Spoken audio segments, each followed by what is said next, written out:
Bonjour ou bonsoir mon frère, ma soeur, ça dépend de l'heure à laquelle tu regardes cette vidéo. Ça dépend de l'heure où tu es, ça dépend. En tout cas, bonsoir, j'espère que tu vas bien, que tu as passé une bonne journée et que ta vie chrétienne avec le Seigneur se passe très bien. Aujourd'hui, j'aimerais te parler d'une chose très importante, une chose assez importante dans la vie chrétienne pour marcher, pour avancer, pour aller de l'avant. C'est le zèle. Le zèle qu'il faut garder à tes pieds comme sandale. Le zèle qu'il faut garder à tes pieds comme sandale pour aller prêcher l'évangile. Le zèle dont tu as besoin pour être fort, pour demeurer dans la présence de Dieu, pour être dans la persévérance. Tu as besoin d'être zélé pour le Seigneur. Toi qui es découragé, toi qui n'en peux plus, je veux te dire qu'il est encore possible pour toi de récupérer le zèle que tu as perdu. Pour toi qui as commencé à connaître le Seigneur, avant tu te dis, ah ben avant je priais plus, avant je faisais bien, avant je faisais ceci, avant je faisais cela. Et aujourd'hui, ben c'est plus pareil. Aujourd'hui je ne prie plus, aujourd'hui je ne jeûne plus, aujourd'hui je n'évangélise plus, aujourd'hui je ne prêche plus la parole à mes camarades ou dans ma famille. Bref, j'ai baissé les bras. Et je voudrais pendant un petit temps que nous puissions prier et ensuite définir ensemble ce qu'est le zèle. Seigneur, je veux te prier pour quelqu'un qui a besoin de toi maintenant. Quelqu'un qui a besoin vraiment de retrouver son zèle en toi, Seigneur. Fortifie un jeune frère, une jeune sœur, un homme, une femme, qui a besoin de recevoir vraiment le zèle vraiment que donne ta parole, le zèle que donne l'évangile, le zèle que donne ton Esprit Saint. Fortifie un cœur, fortifie une âme ce soir ou ce matin et donne le zèle à quelqu'un, renouvelle en quelqu'un le zèle de te servir, le zèle, la rage de vaincre, la rage d'avancer, la rage de réussir. Renouvelle en quelqu'un la soif de toi, l'amour, la passion, le feu pour toi, Seigneur, au nom de Jésus. Viens ranimer la flamme que tu as mis en quelqu'un ce soir, au nom de Jésus. Amen. Alors, comme je l'ai dit, je vais définir dans un premier temps ce qu'est le zèle. Le zèle, c'est une ardeur. La fougue, c'est l'engouement pour faire quelque chose ou pour défendre quelqu'un. Le zèle, c'est vraiment l'engouement, c'est l'énergie qu'on met dans quelque chose, la motivation qu'on met dans quelque chose. Vous voyez des gens, par exemple, ils sont hyper motivés, ils sont prêts à tout pour y arriver. Ça, c'est ce qu'on appelle le zèle. Et il y a l'inverse du zèle, c'est la passivité. L'inverse du zèle, c'est la fainéantise. L'inverse du zèle, c'est l'insensibilité, l'indifférence. Dans tout ce que je viens de citer, qui est contraire au zèle, vous verrez que la majorité de ces choses consistent à ne rien faire du tout. Et Dieu ne veut pas que tu ne fasses rien. Dieu veut au contraire que tu fasses les choses, ce qu'il te demande de faire. Et même si tu devais faire les choses, il voudrait que tu les fasses bien. Parce que même dans le zèle, il y a aussi un mauvais zèle qui se distingue du bon zèle. Tu peux avoir de l'énergie aussi et mal l'utiliser. Tu peux avoir de l'énergie et l'utiliser dans le mauvais sens. Et c'est de ça dont on va parler aujourd'hui. Du bon zèle et du mauvais zèle du chrétien, de l'enfant de Dieu, qu'il manifeste parfois. Et pour ça, je vais prendre pour base deux livres de la Bible, c'est-à-dire deux versets particuliers dans ces livres-là. À propos de l'apôtre Pierre, il a eu deux réactions concernant Jésus. Une lorsqu'il était en vie et une après que Jésus ne soit plus, c'est-à-dire après que lui-même ait reçu l'Esprit Saint. Et c'est de ces deux réactions dont je veux parler. Je ne dis pas qu'il n'y en a que deux, mais c'est de ces deux réactions dont je vais parler précisément. Alors, il y a la scène dans le livre de Jean, Jean chapitre 18. Jean chapitre 18, verset 10, lorsque Pierre veut défendre Jésus, c'est-à-dire que Jésus était dans le jardin de Gethsémane, ils étaient dans le jardin de Gethsémane et comment ça s'appelle? Les Romains viennent pour arrêter Jésus Jésus qui était livré par Judas. Les Romains viennent arrêter Jésus et Jésus, lui, Pierre, veut défendre Jésus. Je lis dans Jean chapitre 18, verset 10, où il est écrit: Alors, Simon-Pierre, qui avait une épée, la tira, frappa le serviteur du grand prêtre et lui coupa l'oreille droite. Ce serviteur s'appela Malchus. Verset 11, Jésus dit à Pierre: Remets ton épée dans ton fourreau.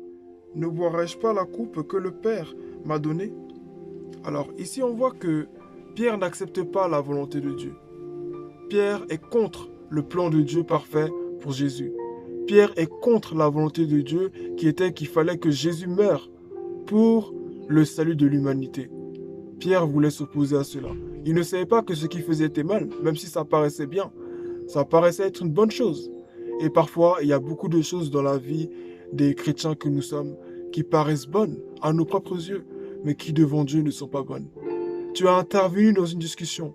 Tu as parlé à quelqu'un de quelque chose. Peut-être que c'est une expérience que tu as faite avec Dieu. Peut-être que c'est un témoignage de quelque chose que tu as vécu dans ta vie. Et en réalité, aujourd'hui, tu t'aperçois que tu n'aurais pas dû le lui dire. Ou bien, des fois, ce n'est pas forcément ça, mais c'est un acte. Par exemple, tu avais de l'argent, tu as donné beaucoup d'argent à quelqu'un. Et tu t'es pas rendu compte que en aidant beaucoup cette personne, tu t'appauvrissais aussi. Ou des fois, ce n'est pas que l'acte en soi est si mauvais, mais c'est-à-dire que des fois, il est fait au mauvais moment. C'est-à-dire, c'est vraiment ton appel, c'est vraiment ton ministère, c'est vraiment ton don, ton talent, c'est bien, mais ce n'est pas le bon moment. Et là, Pierre voulait défendre Jésus. Pierre voulait aider Dieu, entre guillemets. Souvenez-vous, dans l'Ancien Testament, il y a un homme qui s'appelle Uza. Parce que l'Arche de l'Alliance ayant été prise par les Philistins, et David va ramener cette Arche de l'Alliance qui avait été prise par les Philistins lorsque le roi Saül s'est fait tuer. David a eu la victoire et ils vont ramener l'Arche de l'Alliance. Et sur le chemin du retour, qu'est-ce qui se passe? Il y a un homme qui s'appelle Uza. Voyant que l'Arche de l'Alliance se penche, il veut la redresser. Donc il tend sa main et Dieu le frappe de mort. Est-ce que Uza avait mal fait en soi de vouloir rattraper l'Arche de Dieu? En soi, c'est pas une telle mauvaise chose, mais c'était pas, non seulement c'était pas son rôle, c'était pas sa place, il n'avait pas à faire ça. Qui peut aider Dieu? Personne. Qui peut prendre la place de Dieu? Personne. Qui peut faire mieux que Dieu? Personne. Mais lui encore, c'était pas son rôle. Et Pierre non plus. Dans Jean chapitre 18, versets 10 à 11, ce n'était pas son rôle. La preuve, Jésus le reprend et lui dit: Remets ton épée dans ton fourreau. Ne boirai-je pas la coupe que le Père m'a donnée? Sachant que Jésus, dans ce jardin, avait dit: Père, si cette coupe, si c'est ta volonté, du moins, en cas il était dans l'angoisse, il disait que cette coupe s'éloigne de moi, parce qu'il était dans l'angoisse. Et cette coupe, c'est quoi? C'est la souffrance. Cette coupe qu'il allait boire, c'est le calvaire qu'il allait subir à la croix à cause de toi et moi. Et Pierre, lui, s'est opposé à cela. Il ne s'est pas rendu compte que en dégainant son fourreau, c'est-à-dire en enlevant son épée de son fourreau, il s'opposait en fait à la volonté de Dieu. Et ce n'est pas ce qu'il devait faire, ce n'était pas sa place, ce n'était pas son rôle, il n'avait pas à le faire. Oui, c'est vrai, il était zélé, il était bouillant pour Jésus, mais ce n'était pas le bon moment. Ce n'était pas le bon moment pour manifester ce zèle. Alors lui, c'est encore pire parce que ce n'était ni le bon moment et ce n'était pas la bonne manière de manifester son zèle. Et c'était un zèle amer. Faisons attention en tant que jeunes gens, en tant que jeunes chrétiens, à ne pas avoir un zèle amer. N'ayant pas un zèle amer. Est-ce que là où tu es, mon frère, ma soeur, tu es sûr que ce que tu fais, c'est Dieu qui t'a demandé de le faire? Est-ce que tu es sûr que l'activité dans laquelle tu es actuellement, Dieu est pour cette activité et tu as la paix intérieure par le Saint-Esprit que vraiment, ce que je fais, oui, c'est vraiment Dieu qui me le demande? Ou est-ce que tu le fais juste par bonne motivation? On peut avoir de bonnes motivations et c'est très bien. Je vais faire ça pour le Seigneur. Je veux chanter pour le Seigneur. Je veux prêcher pour le Seigneur. Je veux enseigner pour le Seigneur. Je veux faire telle chose pour le Seigneur. Mais es-tu sûr que c'est ta place Es-tu sûr que c'est ton rôle? Es-tu sûr que c'est maintenant? Là, je ne parle pas encore de l'histoire de formation à suivre, c'est une réalité, mais là, je ne parle pas de ça. Là, je parle simplement du mauvais zèle que nous avons parfois et que nous ne devons pas avoir en tant qu'enfants de Dieu. Faisons attention, parce que quand la Bible dit, beaucoup de gens diront, Seigneur, Seigneur, nous avons fait des miracles en ton nom, nous avons fait ça en ton nom. Il ne s'agit pas seulement des gens qui sont servis du nom de Jésus et qui ont fait des mauvaises choses derrière. Non, il s'agit de personnes aussi, comme pas mal d'entre nous, qui avaient de bonnes motivations, qui voulaient faire de très bonnes choses pour le Seigneur et qui en réalité n'étaient pas dans son plan. Faisons attention à ne pas être hors du plan de Dieu sans le savoir, parce que là, Pierre était hors du plan de Dieu. Il pensait que ce qu'il faisait, c'était bien. Oh Jésus, on aime tellement Jésus, on aime tellement Jésus. Mais parfois, on aime beaucoup trop Jésus, que Jésus voudrait que l'on aime, que l'on l'aime lui. Parfois, on veut servir Dieu, mais parfois, on veut tellement servir Dieu qu'on le sert de la mauvaise façon. Dieu a un plan bien défini. Dieu a une vision bien définie pour chaque être humain que nous sommes. Et si nous le recherchons dans la prière, si nous sommes dans sa présence, alors oui, nous saurons ce qu'il attend réellement de nous. Mais si nous nous contentons d'avoir de bonnes idées, un bon langage, une bonne parole, c'est très bien, mais ça ne suffit pas. Il faut être dans la présence de Dieu. Et même quand on est dans la présence de Dieu, il faut encore prendre le temps. Moïse était devant le buisson ardent. D'ailleurs, Moïse aussi, c'est un exemple. Moïse était devant le buisson ardent. Mais avant qu'il rencontre le buisson ardent, il a voulu aussi libérer le peuple d'Israël, je vais le dire comme ça. Il y a eu un esclave qui souffrait, qui était en train de se faire frapper sous les coups d'un garde égyptien. Mais qu'est-ce qu'il a fait Moïse? Il est venu, il a défendu l'esclave et il a tué le garde égyptien. Et qu'est-ce qui s'est passé ensuite? Il s'est enfui. Moïse a voulu prendre les devants, mais c'était trop tôt. C'était non seulement le mauvais moment, mais il a fait de la mauvaise façon. Et c'est ce qu'on voit encore avec Pierre. Mais pour finir juste avec Moïse, excusez-moi, je ne vais pas vous perdre, mais Moïse, cette fois-ci, lorsqu'il va rencontrer le buisson ardent, ça sera différent. Et là, je vais me faire un parallèle entre Moïse et Pierre. Moïse, avant de rencontrer le buisson ardent, avait un mauvais zèle. Son zèle était amer. Pourtant, il avait de bonnes intentions, mais son zèle était amer. Et il a manifesté en plus, forcément, si son zèle était amer, donc il a manifesté de la mauvaise façon en tuant un homme pour en défendre un autre. Comme Pierre a voulu tuer, je veux dire, faire du mal. Il a fait du mal à un garde romain pour défendre cet homme qui était opprimé, qui était Jésus. Mais lorsque Pierre reçoit le Saint-Esprit dans Actes chapitre 2. Actes chapitre 2, verset 24. Lorsque Actes reçoit l'Esprit de Dieu, il est à même à accepter la volonté de Dieu et à la faire. Comme Moïse face au buisson ardent, lorsqu'il est face au buisson ardent, il dit « Seigneur, je n'ai pas les mots. Seigneur, je n'ai pas les mots. Seigneur, je ne peux pas parler. Je suis comme ci, je suis comme ça. » Mais cependant, le Seigneur lui donne tous les signes pour lui dire qu'il a appelé. Et Dieu lui dit au final « Je mettrai Aaron à tes côtés. » Moïse, sans avoir vu le buisson ardent, ne pouvait faire la volonté parfaite de Dieu. Tout comme Pierre, sans avoir reçu la puissance du Saint-Esprit, sans avoir reçu l'Esprit Saint lui-même, n'était pas apte à faire la volonté de Dieu. Il n'était pas apte, et encore moins, à l'accepter. Je vais inverser. Il n'était pas capable d'accepter la volonté de Dieu et encore moins de l'exercer. Tout comme Moïse. Mais lorsque Pierre va recevoir l'Esprit Saint, alors à ce moment-là, il va accepter la volonté de Dieu. Cette volonté-là, par rapport au sort qui attendait Jésus. Et c'est ce qu'on voit dans Actes chapitre 2, verset 24, où il est écrit « Mais Dieu a brisé les liens de la mort. Il l'a ressuscité parce qu'il n'était pas possible qu'elle le retienne. » Il dit « Dieu a brisé les liens de la mort. » Pierre est en train de reconnaître que, en fait, ce qui s'est passé dans la vie de Jésus, ce que Jésus a vécu, c'était la volonté parfaite de Dieu. C'était la volonté parfaite de Dieu. Si vous lisez bien le passage, du chapitre 2, vous comprendrez certainement mieux ce que le Seigneur veut nous dire par là. Il faut qu'on soit à même à accepter la volonté de Dieu et à la manifester.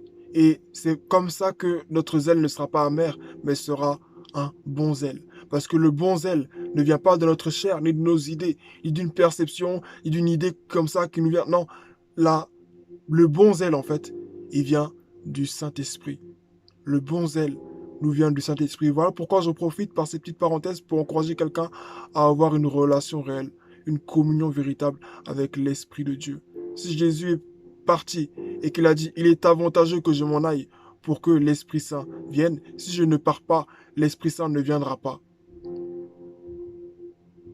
Il a dit, il est avantageux pour vous que je m'en aille pour que l'Esprit Saint vienne. Ça veut dire que l'Esprit Saint dans nos vies, il joue un rôle déterminant qu'aucun homme ne peut jouer sur la terre, que nous-mêmes dans nos vies, on ne peut pas faire. Donc j'encourage chacun de nous à vraiment rechercher l'Esprit Saint, je referme la parenthèse. Ayons un bon zèle, mes frères et sœurs, ayons vraiment un bon zèle. Le bon zèle ne consiste pas seulement à avoir de bonnes idées, à vouloir faire quelque chose pour dire que c'est pour Dieu. Il ne suffit pas que ce soit pour Dieu. Il faut que ça vienne de Dieu. C'est différent. C'est complètement différent. Quelque chose, on peut vouloir faire quelque chose pour Dieu sans que ça ne vienne de Dieu. Beaucoup de gens chantent, beaucoup de gens prêchent derrière la chair, beaucoup de gens, bon là je parle un peu des ministères un peu de première ligne, mais que ce soit un ministère de première ligne comme derrière ligne, pardon, un ministère de premier plan comme derrière plan, il est important que ça vienne de Dieu.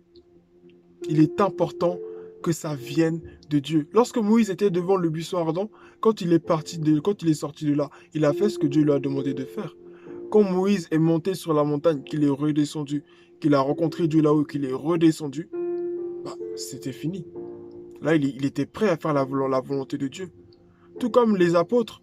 Bon, je cite les apôtres, mais je parle surtout de Pierre parce que le parallèle que je voulais faire, c'est entre Pierre et Moïse, qui tous les deux, sans avoir rencontré Dieu, ne pouvaient pas faire sa volonté, ne pouvaient pas l'accepter, ni faire sa volonté. Donc tout comme Moïse est monté sur la montagne, a rencontré Dieu et est redescendu, Pierre et les apôtres aussi se sont rencontrés dans la chambre haute, ont reçu l'Esprit Saint, sont redescendus. Et quand ils sont redescendus de cette chambre, quand ils sont sortis de cette chambre, là oui, tous étaient prêts à souffrir pour le Seigneur, à faire tout ce que Dieu leur demandait de faire.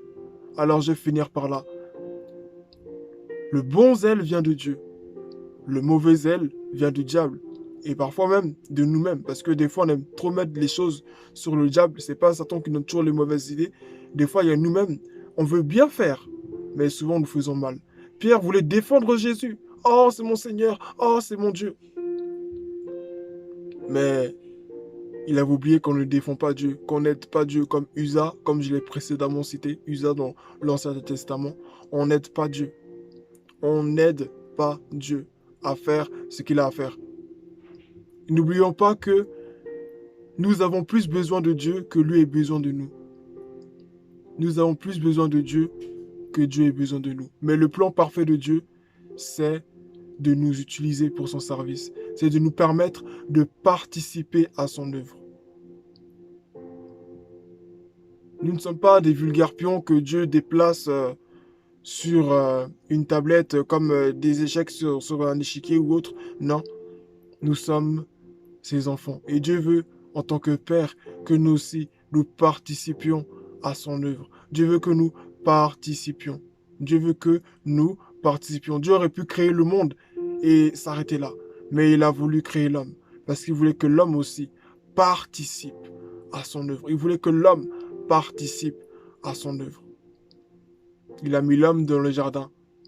Et il a voulu que l'homme puisse cultiver le jardin.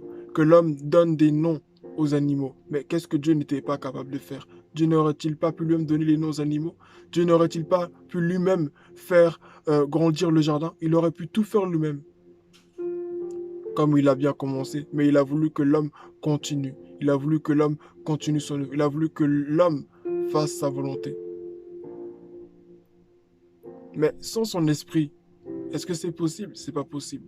Donc c'est pour ça qu'il est important d'avoir une vraie relation avec le Saint-Esprit, de communier avec lui, de lui parler en se réveillant, de lui parler en se couchant, de parler vraiment à Dieu. Faut vraiment être proche de Dieu pour connaître sa volonté.